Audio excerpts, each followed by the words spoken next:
when you kind of isolate or separate, I can't really say isolating, but separating yourself from others, it's been the most beneficial thing that's ever happened in my entire life for me.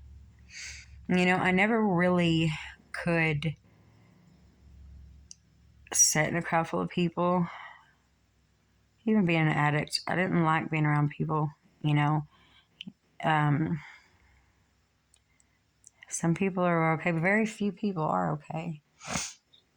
I mean, if you don't sense no like toxic emotions, we're cool. If I don't sense any toxic emotions in you, we're cool. But I get those feelings sometimes, and I just want to run because I don't want any potential problems in my life. I went through some things, and other people they don't understand, and it's not worth trying to get them to anymore because it's just pointless. It's another. What this does is it's puts you in it spins you around the grief cycle over and over and over. Look, I'm trying. Mine's kind of goes like that because I'm on the upward turn, even though I'm pissed off and in shock and denial. I'm still. So mine's not really a circle. It's like ooh, hollow, hollow, hollow, and it could be a potential circle if I wasn't so passionate and persistent on what I'm trying to do. And if this one, I would take a moment to ask, all these people that keep continuously call that are here. I mean, logically, out of respect for me, you should understand that I'm trying to do something right now, and I'm making a video. Now, throughout my life, I've been haunted. You know, um, I remember when we lived over on Johnston. Um, it's like I would wake up and I could not move, and I was oh my god, I'd fight to move my body or my toes or something. Remember, it's like that's scary. Those are scary dreams. Those are really scary dreams. I got to the point where I would never want to sleep because for that reason, because I was scared that I would be paralyzed and have to fight to get up because it's it's very uncomfortable to wake up and hear everything around you and not be able to do anything and not know if it's going to happen, you know. But and today I see a lot of the truth is revealed, and it's really neat how we can travel. But ultimately, traveling does us no good if we're not in a um, it's not really what I mean, it is what but not really, it's who you know. But when you travel through everyone and they uprise, and they they can kind of like, you sit and they can dance for people, and I just can't. I mean, I haven't been in the I can now, but I haven't been in a position to do the things I wanted to in life, live my dreams. But I could dream, and that was one of my favoriteest coping skills. I could leave a situation if I didn't like it. I just float, and I just go up here and have a world of my own. And I loved it. So they call it psychosis, but I've been doing that since I was a child. I could just leave a situation.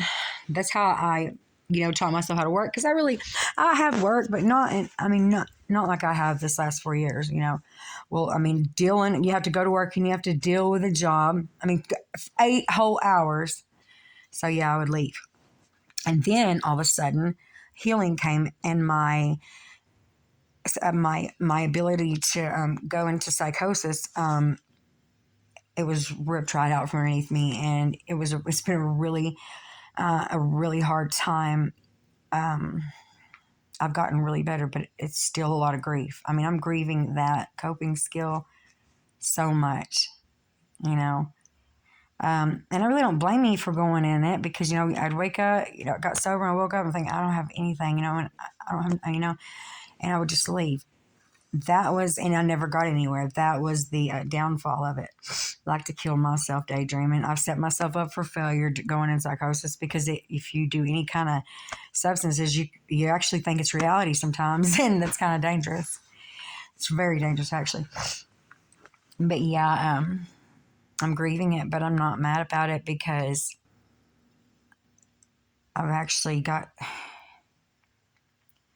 gotten farther than I ever had in life. And I'm still wanting to keep going and keep going and keep going and keep going.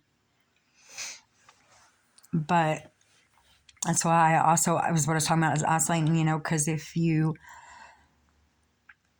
take advice from others and you always adjust what they tell you to fix, fix your, or, you know what I mean? Don't talk like you're allowing those, if you listen, you're allowing those people to be your gods, because what they do is they shape, form, and they mold you.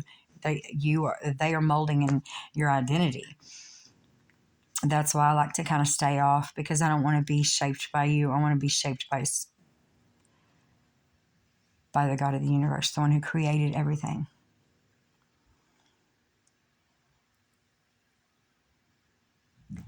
That's what I want to be shaped by.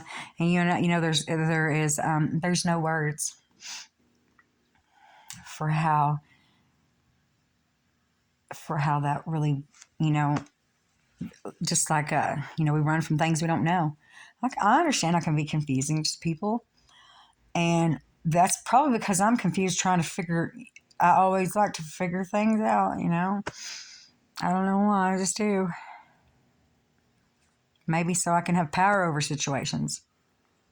I don't want to be I'm sorry, I'm stoned, so I'm talking off my head, but I don't want to be powerless. So if I know the situation, I don't feel powerless over the situation. I feel like I can cope with the situation and I have to run from it. Yeah, my life was so out of control for a very long time. I don't want to lose that. I don't want to feel powerless. I don't like that. I don't think anybody likes to feel that way. But, when my dad, I don't know what's happening, but I'm a lot like him. I think I'm more smarter in certain areas, more genius, more emotionally intelligent, or more understanding about how I feel. That's what it is. He didn't know that, so, and all his feelings, they would rush in him at once. And sometimes I understood him, and I didn't understand him at the same time. I don't know how, but I just didn't. And then sometimes he would scare the shit out of me. I didn't know if he was ever, I didn't know what the fuck was wrong with him. And then at other times, he was just my hero. He was always my hero. But I ran from that situation because I couldn't fix it, because I couldn't see it. I call it paranoid schizophrenia. There's some underlying issue to that.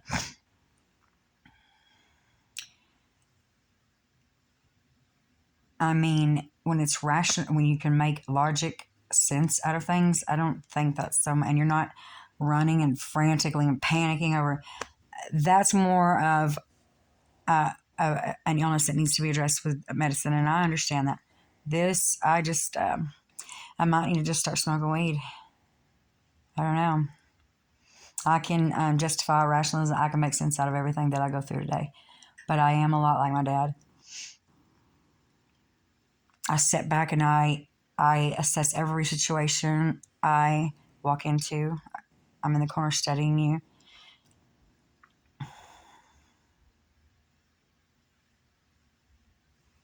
And so is he. But his own thoughts, so I can relate to that. His own thoughts scared the fucking. Okay, I'm just gonna say it. Scared the fuck out of him. Okay, they scared the hell out of him. And I've been in that predicament too. A lot. The fear came when I was just a child, and it never really left until this healing came over my life. I complain about it, and I'm very ungrateful, and I don't. It is a healing, but I don't like everybody to know. I don't want people to know me like that. I don't have fear. I don't have anxiety. My anxiety's gone. I can daydream, but it's subconscious. It's uploaded, so I don't want to feel embarrassed about daydreaming, about you know what I mean. I don't want to get embarrassed over my own daydreams. Is what I'm saying. But God is good, and I got to get on here and fill out for financial aid. I've got half my glasses paid for today. Got an eye exam today. Got my eyes numbed, dilated, and it felt neat. But that's all I got. Have a blessed day.